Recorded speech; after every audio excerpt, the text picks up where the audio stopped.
Bueno, esta campaña ya va teniendo forma y, como ustedes saben, no solamente se trata de escuchar quién tiene la mejor propuesta, sino quién comete más errores. Y al parecer ha sido el turno de Fuerza Popular, porque el entredicho entre Keiko Fujimori y su hermano Kenji está ocupando los titulares del Comercio, Perú 21 y La República. Y de esto, por supuesto, se tiene que aprovechar la tienda de al frente de Peruanos por el Cambio. Juan Cheput está con nosotros y me imagino que tiene alguna opinión sobre lo que ha pasado entre los hermanos Fujimori. Muy buenos días. Muy buenos días. Bueno, el problema es que los sueños de Kenji Fujimori se pueden cumplir, pues tienen una amplia mayoría parlamentaria.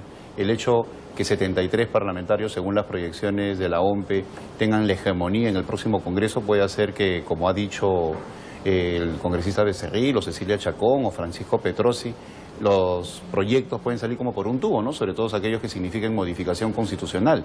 Por eso yo saludo la posición del pueblo peruano, que en la última encuesta de Ipsos, en un 61%, señalan que es necesario un equilibrio de poderes.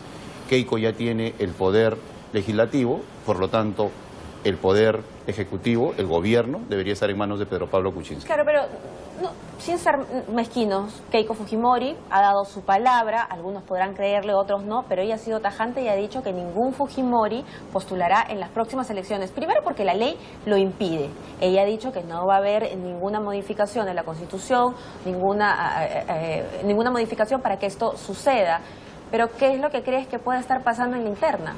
Bueno, lo que sucede es que lamentablemente, por más buena voluntad que tenga Keiko Fujimori, sus congresistas no le hacen caso. Antes he mencionado a 3 congresistas, a lo cual hay que agregar a Kenji Fujimori, que en muy poco tiempo, los 3 primeros congresistas, Petrosi, Becerril y Cecilia Chacón, en menos de 24 horas, seguramente entusiasmados por la votación obtenida, salieron a decir que iba a salir por la puerta grande Keiko Fujimori, las leyes salían por un tubo. El mismo Kenji está indicando ahora, en clara contradicción con su hermana, que le gustaría aspirar a la presidencia de la República. El problema es que todo eso distorsiona la forma de hacer política. El señor, como es el más votado y como tiene definitivamente influencia en varios congresistas, puede hacer que se perturbe la bancada buscando la reelección. Entonces todo el gobierno de Keiko Fujimori se convierte en un gobierno clientelista abocado a buscar la reelección del hermano. Es lo que pasó con Nadine Heredia. Nadine Heredia empezó a sabotear permanentemente a Ollantumala desde el momento que tenía deseos de pasar, de convertirse en la eventual sucesora. Entonces, malogra la forma como se toman decisiones, perturba la forma como se debe ejercer el gobierno y obviamente es un componente que afecta a la gobernabilidad. Ese es el problema de fondo, lo que está señalando el señor Kenji Fujimori, sus deseos de aspirar a la presidencia de la República, con lo cual se confirma lo que habíamos dicho muchos, que el tener 73 congresistas se convierte en una especie de presente griego de carga negativa para Keiko, pues lamentablemente no los puede dominar. Ahora, el hecho de que estén sucediendo estas cosas con la candidatura de Keiko Fujimori de alguna manera refleja de que hay actividad como parte de la campaña de Fuerza Popular y no parece percibirse lo mismo del lado del señor Kuczynski. De hecho, él no está en Lima en este momento. ¿Eso no es perjudicial también para su campaña? No lo creo, Pamela, por una sencilla razón. No debemos confundir el exceso de actividad con indisciplina. Lo que hay en la bancada fujimorista es indisciplina, porque hay contradicciones permanentes a la misma lideresa. Hemos visto en el último fin de semana también cómo el propio vicepresidente, el señor José Klimper, ha entrado en contradicciones respecto a la posición de Keiko Fujimori sobre el tema de los contralores. Entonces, si en la cúpula no se ponen de acuerdo, imaginemos cómo será abajo. Hay un desorden. Lo que se transmite a partir de este comportamiento es desorden. En nuestro caso, nuestro líder puede estar en Estados Unidos en actividades proselitistas de campaña, visitando a la colonia peruana en Paterson, en New Jersey. Pero sin embargo nosotros acá estamos ordenados, cumpliendo con nuestras obligaciones políticas. Ayer he tenido una larguísima reunión con Martín Vizcarra, como jefe de campaña, diseñando toda esta carga proselitista de los últimos días que tenemos que hacer y por lo tanto continuamos trabajando sin ningún problema. Claro, le pregunto si es oportuno porque en los últimos días, ante la ausencia de Pedro Pablo Kuczynski y justamente a la exposición de Keiko Fujimori, han recibido ustedes varios golpes. El primero de ellos es acerca de la propuesta de la supuesta eliminación de la CTS para reemplazarlo por un seguro de desempleo. Tendríamos que explicar nuevamente de qué se trata, porque parece que ustedes hubiesen dado un paso atrás ante la crítica de un gran sector de la población de eliminar la CTS. Nosotros no planteamos eliminar la CTS, sino poner algo complementario que es el seguro de desempleo. Eso habría que aclararlo también, entonces, porque, si me permite, Juan, en la página 149, como bien señalan los fujimoristas, sí se menciona que serán sustituidas, dice, por el seguro de desempleo de la CTS. Claro, el problema de los fujimoristas, que parece que no han pasado la prueba PISA de lectura, es que no leen integralmente el plan. No estamos hablando de medidas aisladas. Podríamos retroceder a la página 133, donde se habla de medidas complementarias, debidamente financiadas y pensando en la protección del trabajador. Ese es el problema de los fujimoristas, que como no tienen ideas, todo el día se la pasan pensando, ¿no? ¿Qué hacemos? Miremos el plan de Peruanos por el Cambio. Mira, ¿no? Hay que atacar. Pero ¿cuál es la propuesta de ellos? No tienen ni una sola propuesta, ni una. Yo he debatido con ellos y le he dicho, muy bien, tú criticas la CTS, ¿cuál es tu propuesta? Perdón, un ratito, ¿no? Entonces no tienen ni una. Entonces, ¿cuál es nuestra propuesta? Simplemente, en estos momentos existe una CTS que está completamente distorsionada, que no vamos a eliminar de ninguna manera, y que quede claro esto para la opinión pública. Hay una medida complementaria que puede ser el seguro de desempleo, que significa que si una persona entra en un episodio de pérdida de trabajo, pues va a tener hasta 6 meses u 8, según el seguro, de sueldo a un 80% hasta que se vuelve a enganchar. Hoy en día las personas salen con su CTS, muchas veces no les alcanza para nada porque se lo gastaron antes en una licuadora, cualquier cosa. Pero ¿para quiénes es y cómo se va a financiar ese seguro? Eso, como te vuelvo a repetir, es para todas aquellas personas que lo decidan. No se quita la CTS. Aún más, como esta es una propuesta discutible, nosotros no tenemos ningún inconveniente en decir, si la opinión pública no lo desea, pues simplemente no va.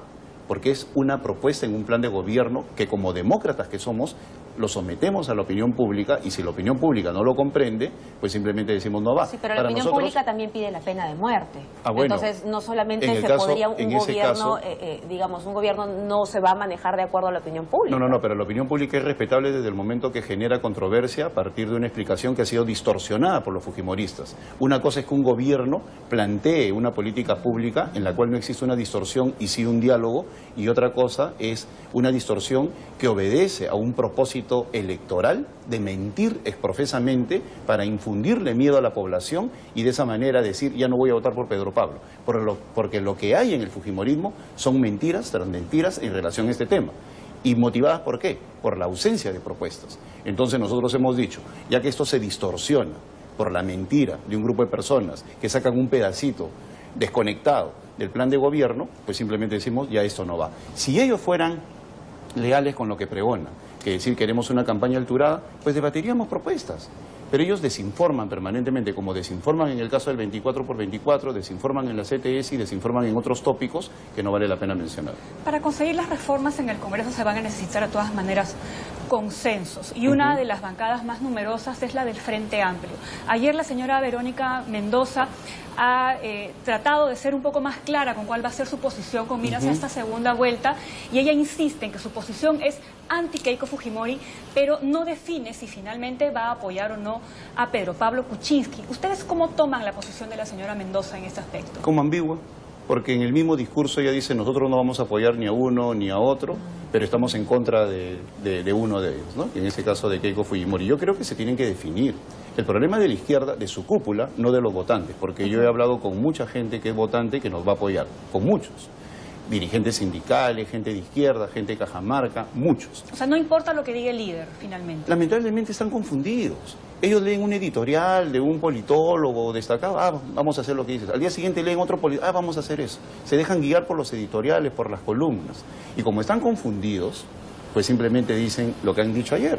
No apoyamos ni a uno ni a otro, pues estamos en contra de este.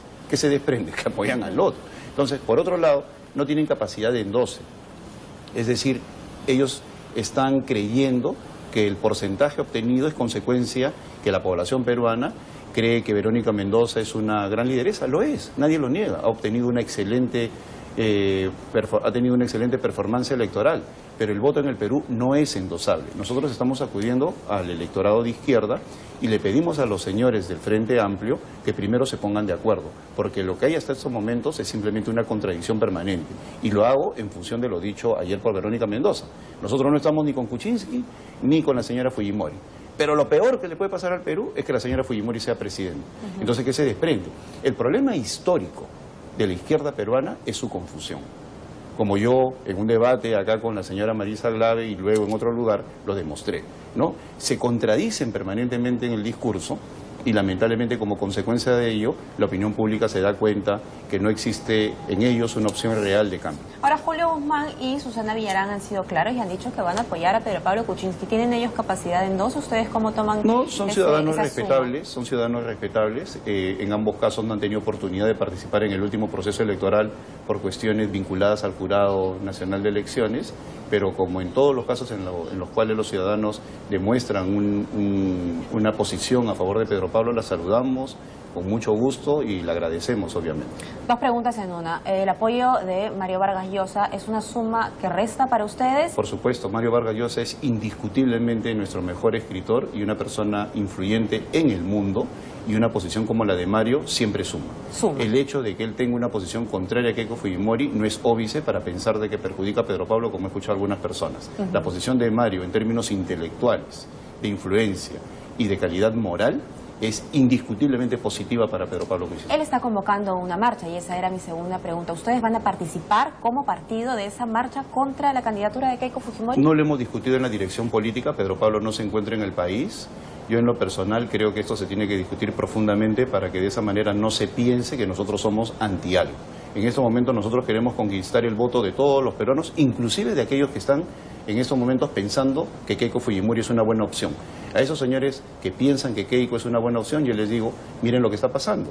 Hay un exceso de congresistas, hay soberbia en la bancada, Kenji Fujimori quiere ser presidente, esto puede distorsionar el gobierno, por lo tanto piensen más en Pedro Pablo que en Keiko. Pero justamente esa debilidad para ustedes de Keiko Fujimori, que sería tener el predominio del poder, podría ser la debilidad para ustedes de llegar a gobierno, porque con una bancada tan grande como la del Fujimorismo, ¿cómo harían para tender puentes y pasar las leyes? Como por un tubo, como dicen los La democracia, por definición, es la administración de las minorías y también la administración de las frustraciones. Entonces nosotros nos dedicaríamos a conversar y no a imponer. El principal problema de Keiko es que tiene una bancada con la cual puede hacer lo que quiera, y también en función de elementos históricos, cuando uno tiene el poder se corrompe, pero si tiene el poder total se corrompe mucho más. Entonces, en nuestro caso vamos a tener que conversar, dialogar, consensuar, tender puentes y ceder eso también, ceder en muchos casos. Por eso hablaba de la administración de las frustraciones. Muchas veces uno tiene que ceder, con lo cual pierde en cierta medida, pero gana en términos de gobernabilidad, y yo creo que un Congreso manejado o coordinado con un Poder Ejecutivo a cargo de Pedro Pablo Kuczynski sería mucho mejor. Una de las críticas que también se le hizo a las propuestas de Keiko Fujimori es el retornar al 24/24. Y lo que ella señala es que esto se va a hacer de forma gradual mientras se va mejorando el sueldo de los policías. Por el lado de Peruanos por el Cambio, ¿cómo se plantea mejorar el sueldo de los policías y que este sea pensionable? Es decir, que no sean estos bonos que eventualmente se les dan y que al final pues siguen recibiendo la misma miseria cuando se jubilan. Parece que Keiko, sus asesores ya leyeron bien el plan de gobierno de Pedro Pablo Kuczynski, pues eso decimos nosotros desde hace tiempo. Sin embargo, yo no veo un desarrollo de ese tema en el plan de gobierno de Fuerza Popular. Nosotros lo que indicamos es que vamos a una reorganización total, no queremos en el 24/24, hay mejoras sustantivas y eso significa la gradualidad en el incremento, de tal forma que llegue a ser pensionable. ¿Y de dónde saldría el dinero? De los recursos que existen en estos momentos en el presupuesto.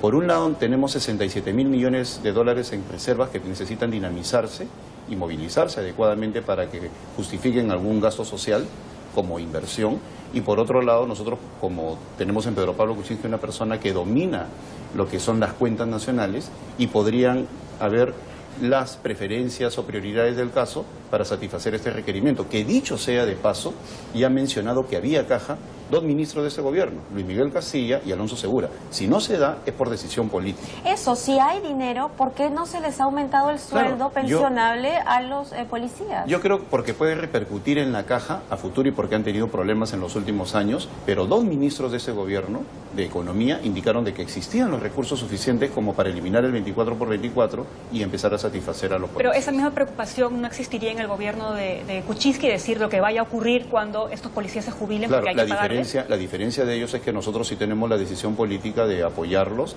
no en un bono como es en la actualidad, sino en un aumento pensional.